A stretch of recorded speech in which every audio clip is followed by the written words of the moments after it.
Welcome back, my friends. It has been a long 2.5, 3 months. Has it been? Yes, it has been a while.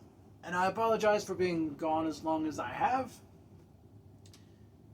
I can assure you it was for a good reason, mostly. Um,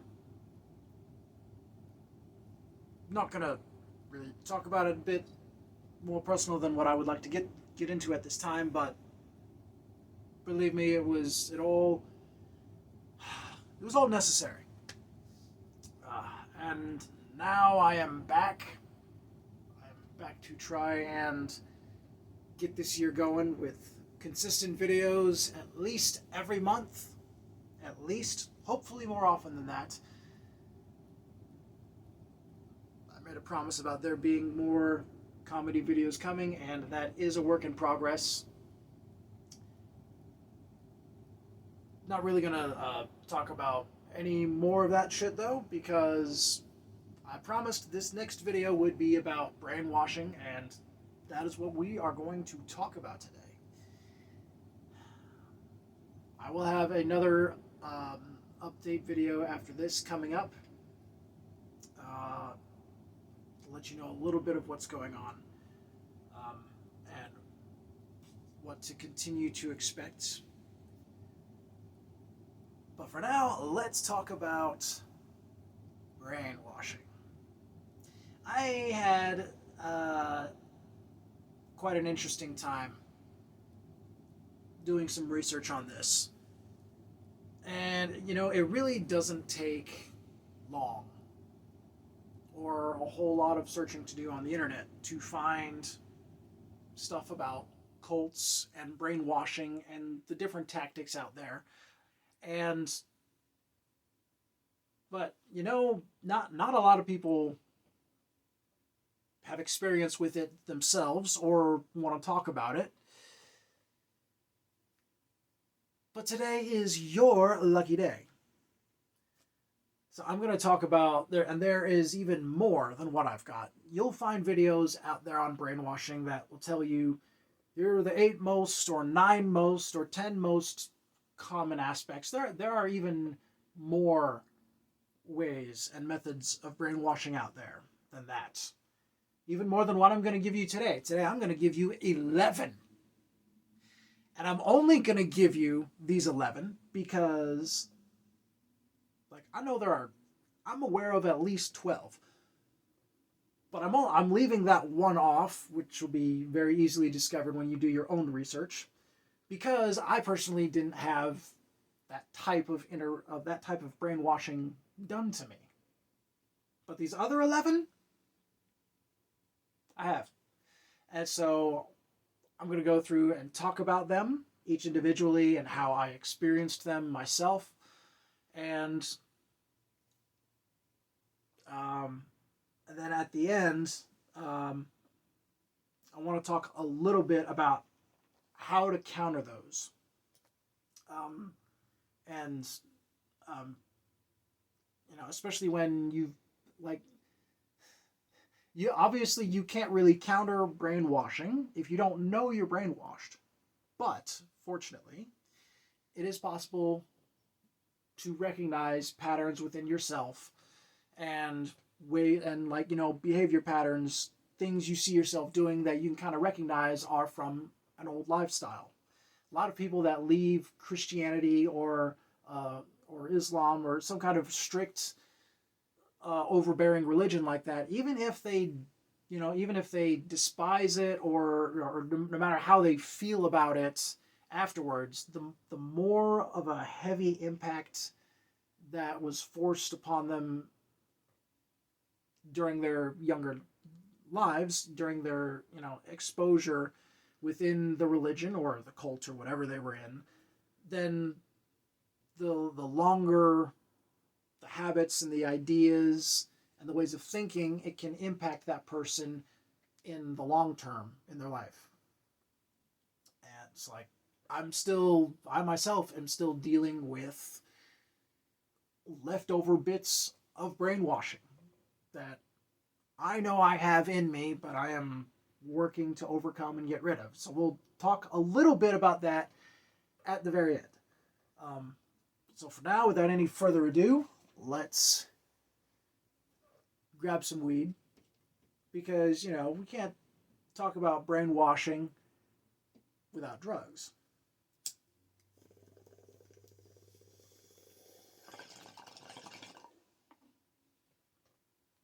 I'm assuming if you're watching this video, you know what brainwashing is. But in the off chance that you don't,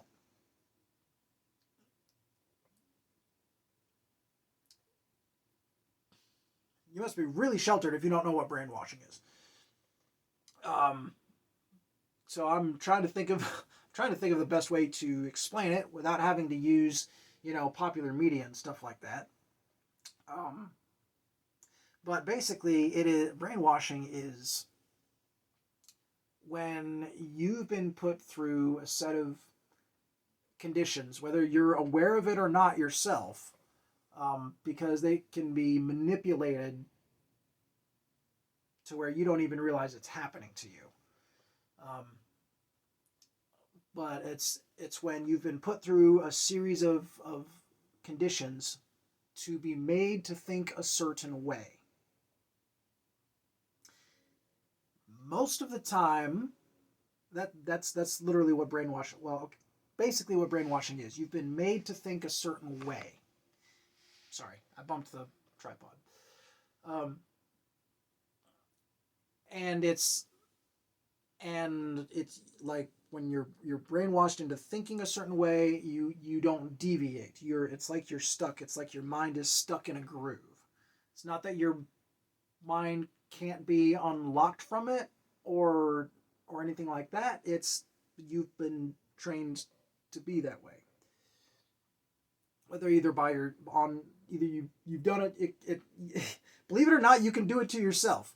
That's one of the believe it or not, that is one of the ways you unbrainwash yourself from bad things. But most of the time, brainwashing takes place. Like the victim is usually unaware of it. Unfortunately, it can happen to anyone if they're not aware of what to look for and be careful of. And it can happen to it doesn't just happen to weak-minded people, quote unquote. I don't. We'll talk about that later. It can happen to anyone. A smart person can be brainwashed. A very intelligent person can be brainwashed. President of the United States can be brainwashed. It's an old, an old person. It's easier because it's easier to manipulate them. But you can be in your completely right mind and still be brainwashed. And through these different methods that I'm going to talk about, it'll help you you'll understand why it's possible to happen to anyone, especially to children, unfortunately. And so more often than not, brainwashing, when it's talked about, is thought of as a bad thing. Because when you brainwash someone to do something, some of the biggest concepts that people think of is like the CIA brainwashing people. Or if you do watch, modern entertainment and stuff like that, a good example is the Winter Soldier. Maybe not the show, but the character from the Marvel series. He was, for a serious amount of time, he was brainwashed in a very, very unique sort of fashion. It's not the way most people are brainwashed when they are brainwashed. His was far more government style, and that's what people tend to think of. But there is there are plenty of other far more subtle ways to brainwash someone. And one example, people don't necessarily think of this as being of this character being brainwashed, but it does apply. If you've watched the show The Mandalorian, great show, but that's a good example of someone who was brainwashed. The main character, he was in a cult and he was brainwashed to think a very specific way, and then as you watch the series, he discovers, and you discover along with him throughout the journey, that he hasn't been told the complete truth for his entire life. He's been held back from some things, and it changes who he is as a person, and you start to realize that who this man is a lot of what his cult influenced him to be. And so when he becomes free of the cult, he learns to stop saying this is the way so much. He starts to become more of who he actually is as an individual, as opposed to just another member, another Mandalorian of his cult that he was in. But so, without any further ado, let's get into these 11. I already said that before, didn't I? Without any further ado. And that was like 5 minutes ago. All right, for real, I'm going to hit this, and then we're going to dive in. The very first one we have, number 1, is the perceived choice. You're given options, and you are made to feel like you are completely free to choose any of these options that are handed to you. And you are restricted from finding out that there are other options out there. So, how did I experience this perceived choice? Well, and this is going to go a little bit back and forth between, because people brainwash for different reasons, and they don't always necessarily do it on purpose. Sometimes it's just family tradition, and they just don't know better. So we're going to be going a little bit back and forth with that, and with how religion is, happened to have a huge part of it, but that's how it was for me. So I was given the perspective, the narrative, that I was free to choose between heaven and hell. That I was a sinner, and my only options ever in believing anything was believing that I was completely free to do whatever I wanted, but if I did whatever I wanted in my natural state, I would go to hell. Or if I did whatever I wanted and believed in Jesus and and just put my faith in him, then I would go to heaven. And depending on which version of Christianity, you got to be a good Christian too. Of course, some versions make a big deal of that. Some make a big deal of it, even regardless. Christians are picky about what it means to be a Christian. Just leave it at that. But I was basically given like I was not allowed to know that there were other options out there besides believing in heaven or hell, or that I was a sinner. Like, I was only allowed to believe that I was a sinner, but when it came to choosing my way between heaven or hell, I'm so free. I'm so free to do this or that. Because that's all I knew. I didn't know there were other things out there because I wasn't allowed to know. I wasn't allowed to explore other beliefs, other styles of thinking. I was allowed to be free within the confines of this religion, specifically of my parents' idea of the religion. Well, most Christians are they treat the whole world like that, like everyone's free to do A or B, not A, B, C, D, E, F, G, which is one of the things personally I like about Taoism and Buddhism. I can't remember which one of them said it, but there's more than one path to the top of the mountain. And Christians believe there is only one path, and it only goes up or down. There is no other ways up the mountain. But they want you to think that you are free to only choose A or B. Or at least that is how I was raised to believe, and that is a way a lot of cults behave. You are free to do this or that, but you're not free to come up with your own option or go your own way or do anything outside of the freedoms that I allow you to perceive. So perceived choice, perceived freedoms. They're limiting your freedoms, but trying to make you feel like you have more, even though you actually have less.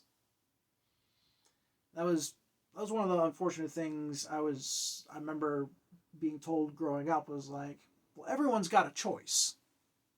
It's like, well, yeah, everyone does have a choice, but when you're brainwashed to think you only have 2 options, when you realistically have maybe 7, you're only going to pick one of those 2 options. Everyone's got a choice. Okay. But if you're only brainwashed to believe that you only have 2 or 1, then what difference does it make how many other choices you have? If you've been forced to think this way, it can only be A or B. Nothing over here, even though it exists. So that is something to watch out for. Number 2, big one, isolation. They try to separate you from other people. They try to control you. They don't let you have experience with other people outside of the type of people they want you to affiliate with. Now, it's fair to say, and all parents do this, it's right of them to do this, to be careful. Okay, maybe not all parents, but all good parents.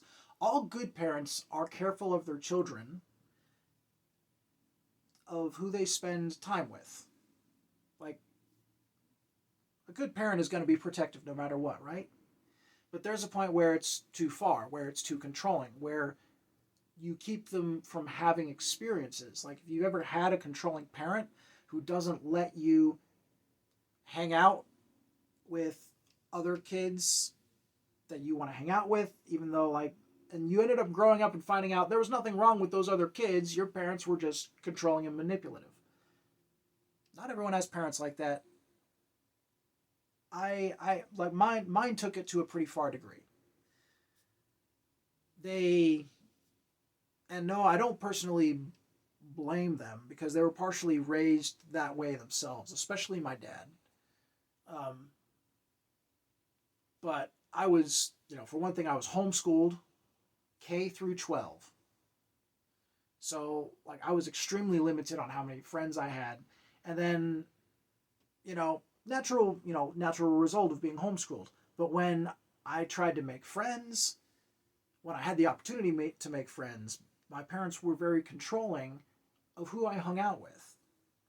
Even to the point, like, to where, like,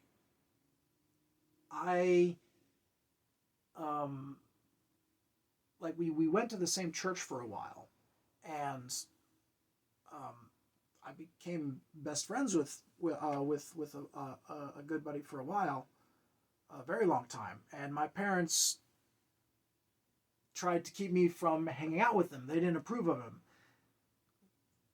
Kind of natural, because even though he was a Christian, he was a bit more open-minded, and they didn't like that about him. They were a lot more conservative and restrictive in their personal styles, and they had a thing against his parents because of, we'll just say, different religious perspectives within Christianity, and leave it at that.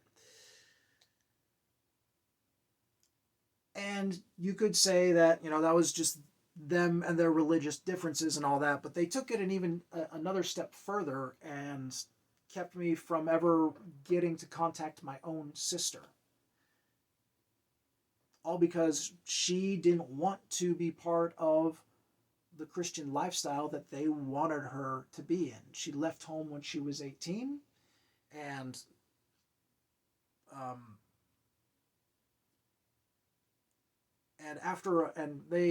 she didn't completely cut off contact from them or anything.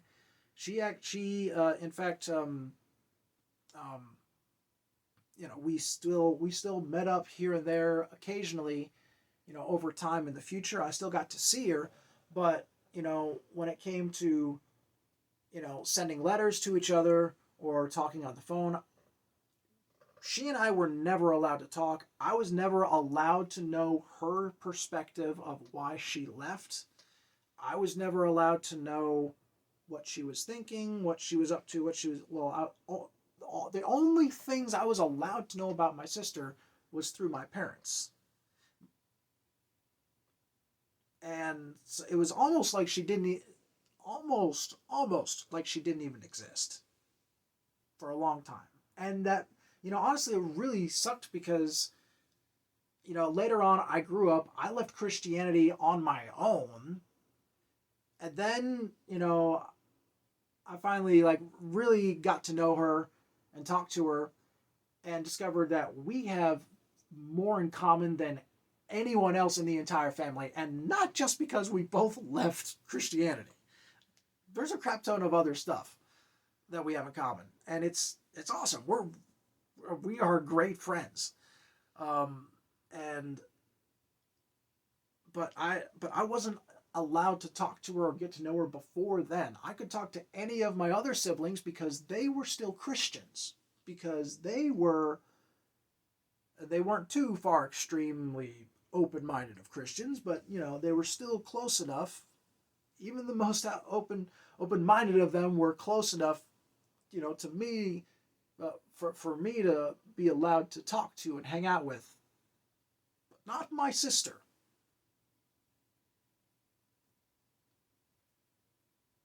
For choosing her own way, for being herself. Did she make mistakes here and there, out there? Yeah, she did. But she wanted to be free. She did not want to be a Christian and get married to someone that my dad wanted to choose for her, because that was part of the way he wanted to do things. She wanted to get her own job. He wouldn't let her.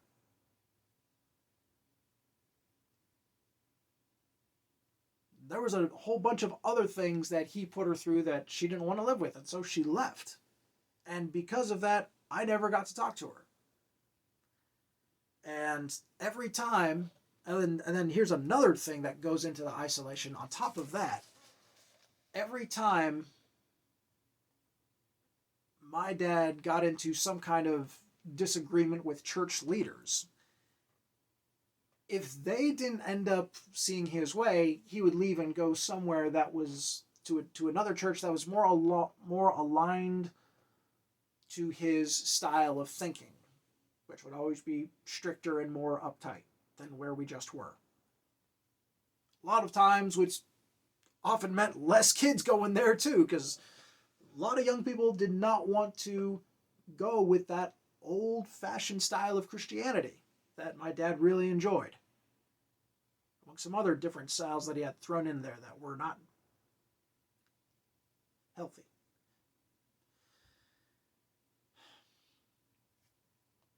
But the reason I say that is because, so like, when things didn't go the way he wanted to, he left. Instead of trying to be open-minded and trying to work with other Christians and put up with their differences, he would just pick up and leave. And as a result, that would limit my exposure to wherever we went. And so, there was always, and that they were always, careful of what I was seeing from outside influences, as in movies and shows and things like that. And not that they were wrong in doing that, but of how crazy overboard they would be. It was extremely like and the more constrictive they tried to get. Like, I tried to work with them. I tried to, and Sometimes I was able to. Sometimes they saw things my way, occasionally. But most of the time, they worked really hard to keep me from knowing what the real world was like in a lot of ways. How people my age actually behaved and acted or thought or what they were doing at that point in my life. My dad was trying to get me to go to college at 16.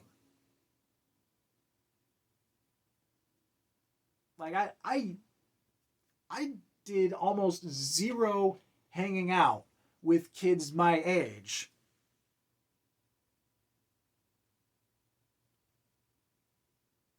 for most of my life. Like when I was 13, I finally had 3 people, 3 guys, only guys, within my age range that I knew. No girls. Okay, we won't get into that. But that is how limited I was. And these 3 dudes were my 3 amigos for a hot minute. And that is all I had. They were my huge exposure, and I lost those guys. 2 of them more so immediately. The other one I stayed best friends with for a long time. But we left that church because my dad could not bring himself to agree to disagree with other people and be able to attend the same church as them. He preferred to isolate and go off somewhere else. It's how he was taught to be, sadly. And that is how he raised me and our family in a lot of different ways.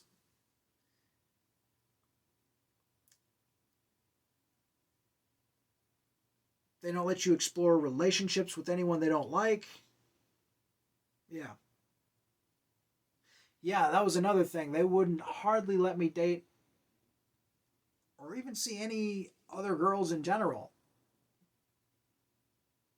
They really, it was only okay when they said, hey, why don't you go talk to that girl? See, she seems nice.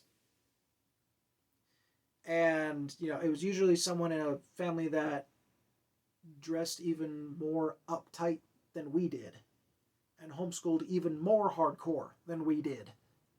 I was like, I don't even know how to talk to girls in the first place.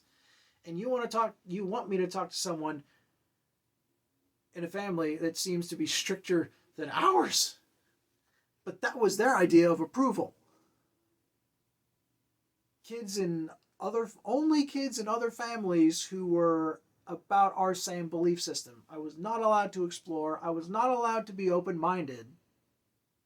It was only who they approved I could be with. Hardcore isolation. Parents, be careful of taking that too far, but because that you take that too far and kids will not deal with it well. But when you combine that with religion, that shit becomes way too far. That's cult shit. Don't force them to have to date within your cult of beliefs.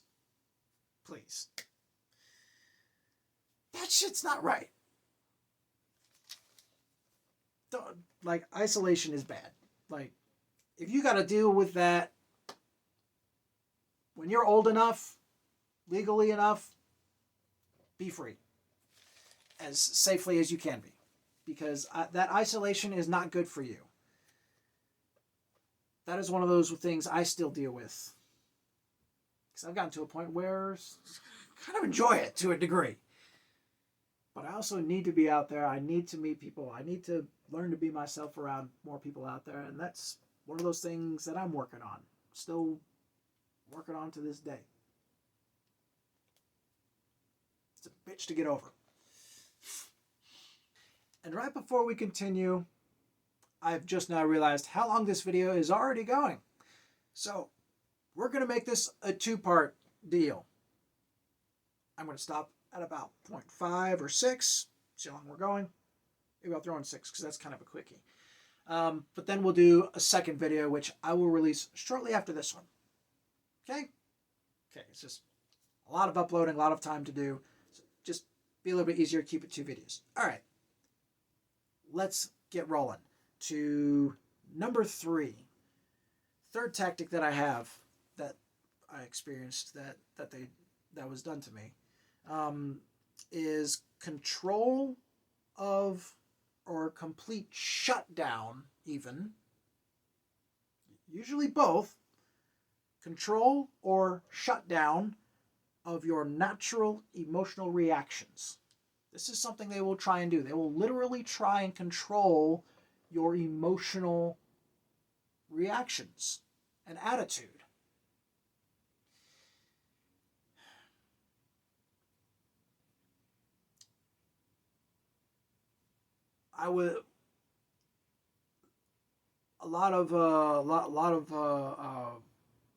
The main 2 ways that I was controlled in this method, when there were other kids running around after church having fun, just being themselves, literally like their parents were fine with it, and they weren't like maybe necessarily screaming or anything, being super loud. Maybe the super loud ones were getting in trouble, but otherwise, plenty of space, not causing havoc, just running around having fun. A lot of times outside, lots of space. I'm sure many of you who've been to church have experienced it, seeing just little kids just running around, running up and down the hallways, down the pews and shit, just having a great time, playing tag, whatever. Not really being bad, just being themselves, having fun, getting some energy out, interacting with other kids, having fun. Good shit. Innocent shit.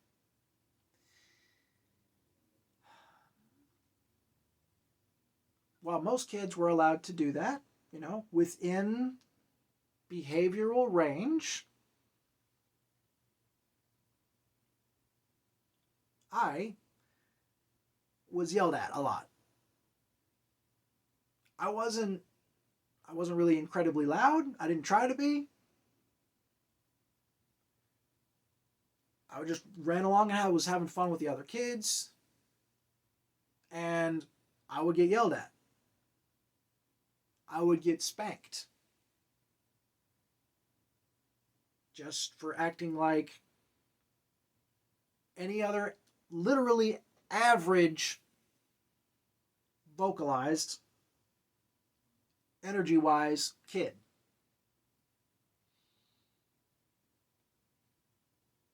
So I was constantly being ordered to calm down, to be quiet, to retain my childlike energy and composure, or I would get my ass beaten. And it was otherwise, I had no other time to play with other kids. Like, church at my youngest was my opportunity to have fun with other kids, because I was being homeschooled the whole time. I didn't have recess. Well, I mean, I had recess, but I didn't have neighborhood kids that I saw every day. Most of the time I was indoors, playing by myself. Occasionally with other missionary kids, but they weren't my age range. And it wasn't a huge variety either. It was literally extremely heavily limited. And when I did play with neighborhood kids, I was in Russia. I didn't speak their language. Not enough to really get to know them, to really socialize, to really work on those social skills that I would be learning if it were in English, if I were in America. Sorry, I got a little sidetracked there.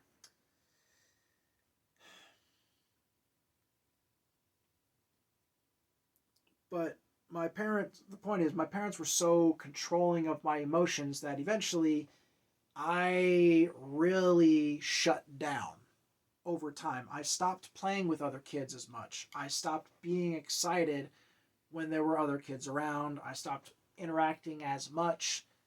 I stopped laughing as much. I stopped having as much fun. I just, like, they succeeded.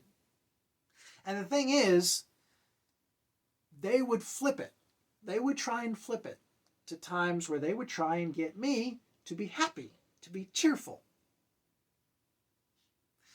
Those times would be, and of course, wouldn't be when I felt like being happy. It was literally on command that they would try and have me be happy and cheerful. These times usually consisted in the early morning when I had just woken up. Literally. It was part of our daily, well, I'll talk about that more. I will say our daily rituals, our daily habits, some of the things we did. It's another brainwashing tactic I'm going to get into later. But they literally would say, like, well, the Bible says to make a joyful noise unto the Lord. Now you need to smile and be happy. Otherwise, you're making God sad when you sing these songs about being happy and joyful to the Lord. You need to be happy. Now you start smiling, and you better start being more happy about it, or I'm going to take you back to the bedroom and you're going to get spanking. That's literally how it would go some mornings. Literally. That was me mimicking my dad, literally. If you couldn't tell. 7:30 in the morning. Literally, I just woken up a half hour earlier. Because that's the schedule they let us wake up at. Or sometimes 8. It shifted. Point is, you're super early. The last thing you want to do in the morning is sing like a fucking bird. Because you're not a fucking bird. You'll sing later when you feel good. When you're feeling great and happy. But when it's that early in the morning, that is one of the worst times to be ordered to sing. Much less sing happy. Much less sing a song you don't even want to sing. Usually. Very, very manipulative of your emotions.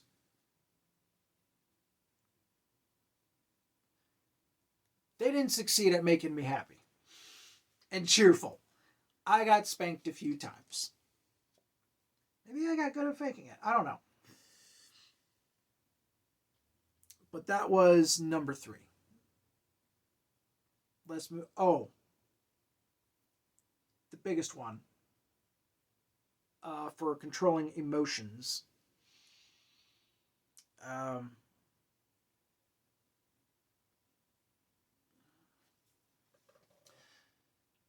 The biggest one for me would have been being told not to cry when I was spanked.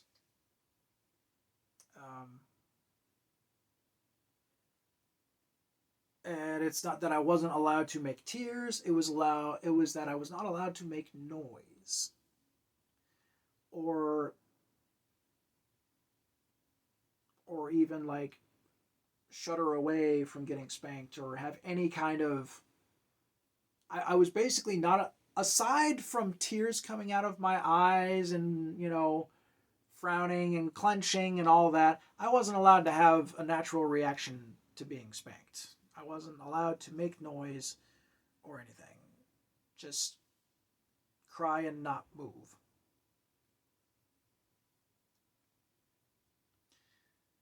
And that might be I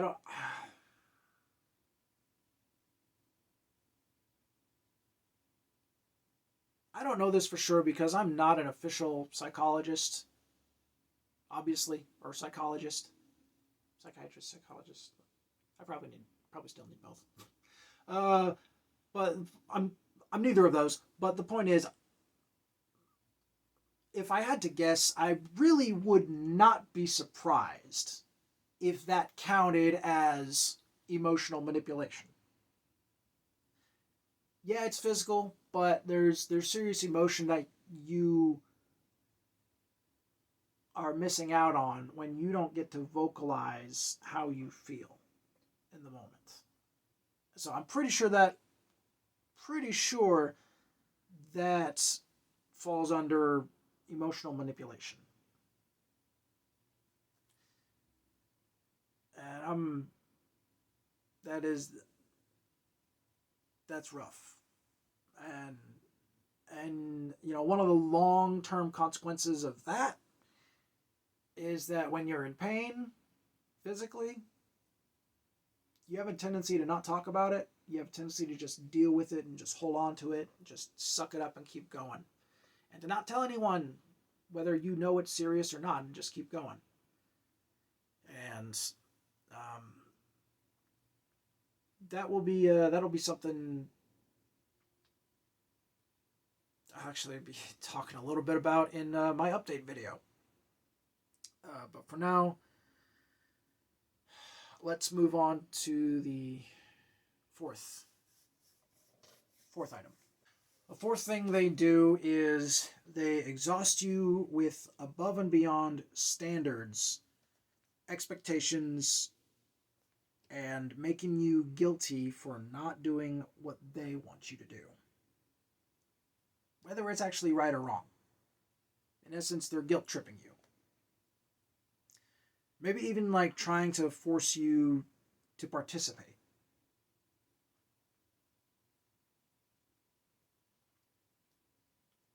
I've been forced to participate in stuff.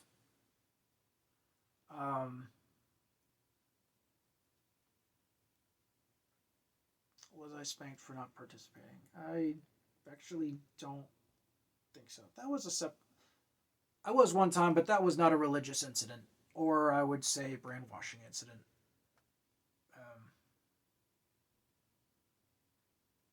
But where I was, okay, I was often one of the biggest ways I was expected to go above and beyond. Well, for one thing, my dad tried to implement habits on me. He would try to get me to read my own Bible. He would guilt trip me about it. And he would try and make me feel bad, like saying, like when I'm misbehaving or when I was misbehaving or something like that, he would say, "Well, did you read your Bible?" I'd be like, "No." He'd be like, "Oh, well, maybe that's why you have such a rotten attitude." And I was just like, "Oh, fuck." And because I was already because I was already a Christian, I of course half believed some of what he would say, even when I disagreed with him. So eventually, I did read my Bible on a regular basis. But he wouldn't stop there. He pushed it on to taking part in church services. There were church services where, in our church circles that I grew up in, they called this the breaking of bread. And it's kind of like communion, but communion would be at the end of the service. For the majority of the service, like say 90%, it would the entire meeting, that entire 90% of the meeting would consist of random men, just men only, at least in our circles. I'm sure there were some that allowed women to do it, but not in ours, because ours were sexist like that. It's just not how I am, that's just how their beliefs trained them to think. But only the men were allowed to participate, and they would share a song or a prayer, song from a hymnal. They would call out a number from a hymn book full of Christian songs, and for people and everyone would sing it together, or they would pray, or they would read a scripture, maybe make a comment on the scripture and how it made them feel good, or it inspired them to think of something that made them act a little bit better or something. I don't, something like that. Or they would do a combo of all three of these things in one. And it was kind of like, oh, you. It's not like anyone said it, but you were kind of like considered like you were growing in your spiritual walk with God if you participated in the church service. Like that was a mark of someone who was definitely growing with God, or at least was trying to.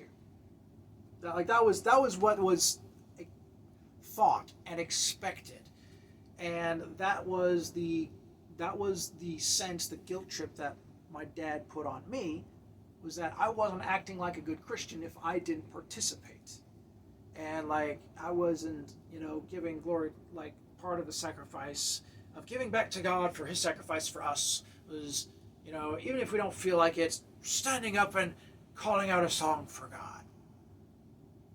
Like really, he kept on getting me to, guilt tripping me to do this, to participate. I didn't want to. I didn't like doing that type of stuff, but I eventually did because I was trying to be a good Christian. I honestly cared more about pleasing God than I did about my dad, but and the thing is, I also knew he wasn't going. It's kind of funny. And that's kind of how you really know you're brainwashed. He got me to the point to where he didn't need to spank me. He never spanked me for not participating in church. But he got to the point to where I feared him. And so when he guilt tripped me for being afraid of God and what God would do to me, or just being guilt tripped by him in general, whatever he would guilt trip me to do, I wouldn't have to be spanked for not doing it anymore. I would just feel bad for doing it my way, or for just having my own free will about it. And that's how you know you're brainwashed. When they don't have to beat you anymore, they just guilt trip you and you'll do it. Or hopefully they didn't have to beat you to get you to that point in the first place.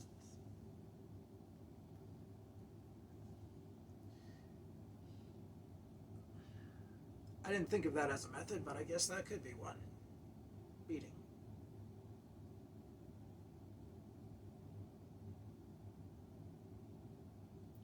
Shit.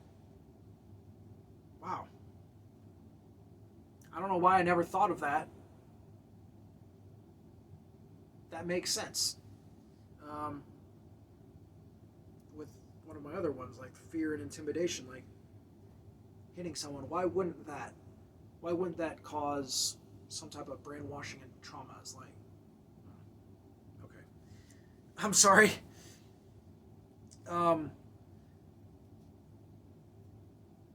But he pushed it even further than just taking part in church services. He also pushed it to the point of trying to make me, well, he did pretty much make me and guilt trip me into preaching. Learning how to preach. And actually preaching. I alternated preaching with him because he made me. Every other month for a while when I was a teenager and living at home, even though I never wanted to do it ever. He guilt tripped me into doing whatever he wanted me to do.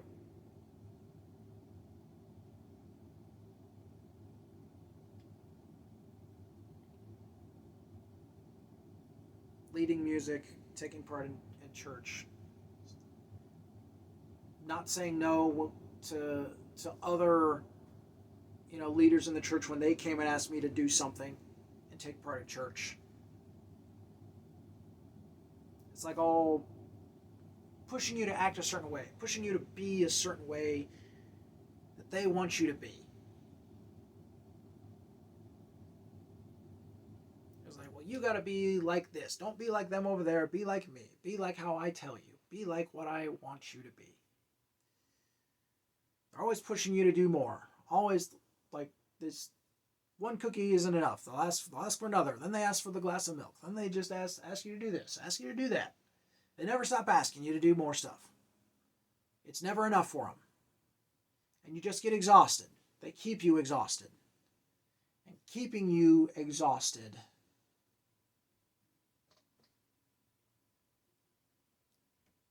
that is the main crux of it.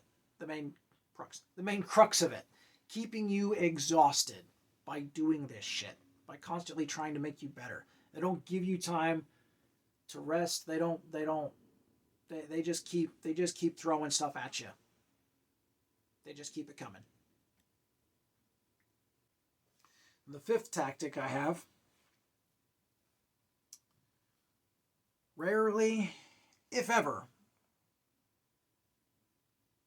do they ever let you be proud of your achievements.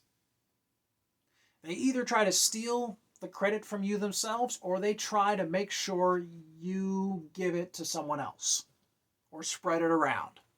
Like, don't just keep it all for yourself. Make sure everyone else gets some. Every time. They never let you have your full credit. This happened to me a lot. I grew up being taught to play the piano. I really miss it now. But part of being sheltered and growing up, for one thing, I didn't really ever feel like showing off because I never had anyone to show off for. And then when, I would share my talents because, of course, being guilt-tripped to participate in church and you know how to play an instrument, well, you're going to get guilt-tripped into playing that instrument for church. So, yeah, I played piano for church, too. Many times. And other events. And I eventually got to kind of enjoy it. Not really on a full-blown scale, but whenever I got complimented, my parents always made sure to tell me, don't keep the glory for yourself. Make sure to always thank God for it. Make sure to always give the glory to God. Don't keep it for yourself.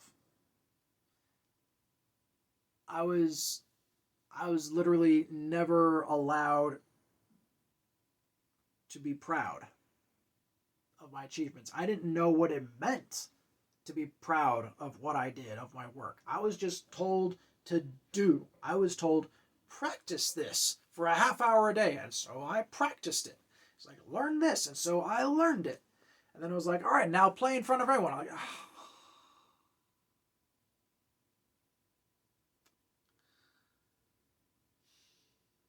And I was made to perform for other people a lot.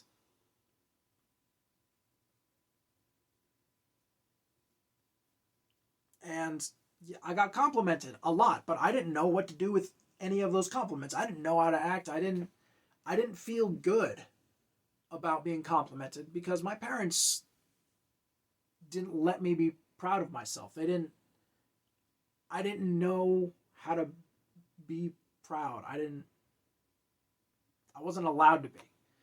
All I was ever allowed to think of myself was as this broken sinner who was never going to be perfect, who was never going to be good enough for anyone, much less God. And, and that nothing I did really mattered. Everything I had to do had to be for him. It couldn't be for me. It couldn't be for anyone else.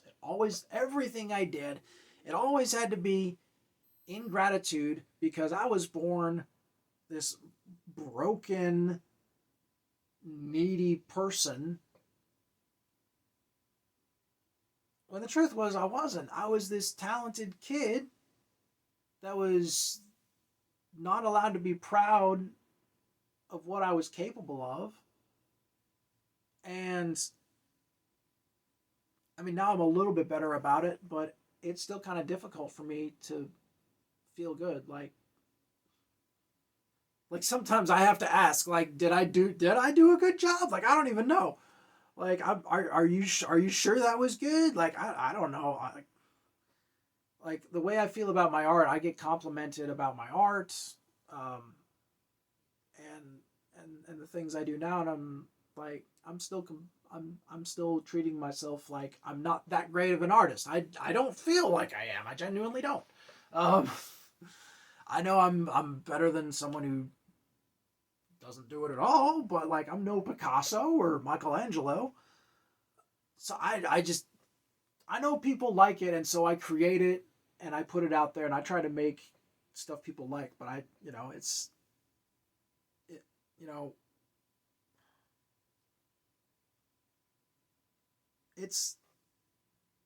it's rough, and it was built into the religion, and it was and the thing is there's a lot of different aspects of Christianity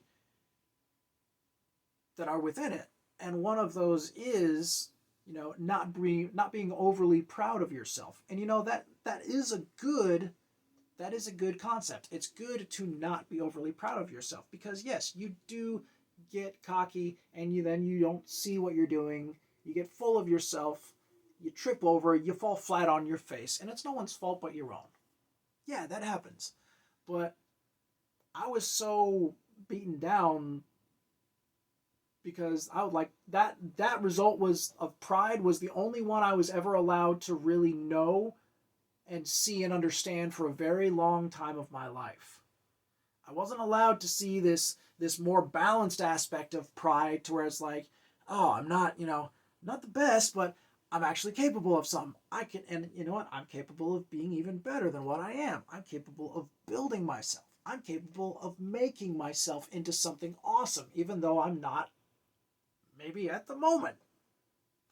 And I can be happy for myself. I can be proud of the baby steps that I've taken and over a long period of time come a really long way. I can be proud of that.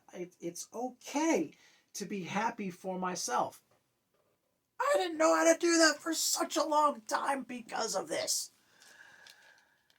Because I wasn't allowed to be proud of myself. I wasn't allowed that perspective. That's part of what brainwashers do. Part of the brainwashing tactics and traditions that are out there. The last one I'm going to cover for this evening is point number 6. They will try to manipulate your hobbies. This is something my dad totally did. Um, and, again, whether he knew it was a brainwashing technique or not, he probably didn't know it as that, but he knew it as a technique to try and, be more religious. Which makes sense if you think about it. But one of the things that he liked to do, especially when it came to my drawing, my art, was that I would draw something and I would do a good job, and he would say, that's real nice, that's good, but can why don't you do a scene from the Bible? I'm like,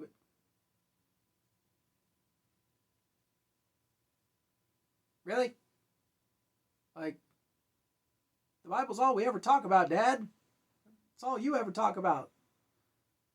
What can I draw something different? Something that exists outside of that reality. Like, come on. And that was something, he would do a lot of.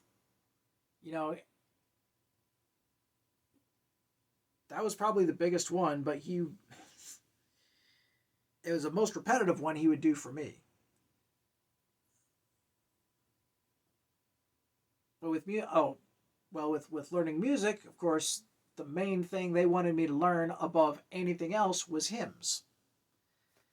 And I guarantee you I can still sit down at a piano to this day. Even though I haven't practiced it for a minute, I can still sit down to a piano right now and play you hymns by ear. Because that's how much I did it, and that's how good I got at some of them. All I would need is a hymn book in front of me to spark the memory of the names of songs, and I'd be able to play you some. But that was like, I wasn't I didn't learn much else outside of religious music when it came to that. When my parents fed me music to listen to for entertainment, I didn't think of listening to music as a hobby a lot as a kid because so much of it was religious. Until I discovered, until my parents, I realized that my parents would also let me listen to some classical music and to a few other things, little bits here and there of sec. It wasn't really secular music. I guess technically it was, but they were just super super controlling of the type of music I was allowed to listen to, and like okay, musicals. Yeah, that was another one of the big things. They liked music from musicals, which I got nothing against, and I still listen to them to this day. Takes me back to my childhood sometimes. Sometimes there's some happy moments. Um, but yeah, music and my art were the biggest things that they really tried to make me only do things that were religion related, the stuff they wanted, the stuff they believed in, the stuff they were about. Not what I was into, not what I was about, not my explorations and thoughts. Not that I had much to explore because they wouldn't let me, hence isolation. But yeah, they, yeah.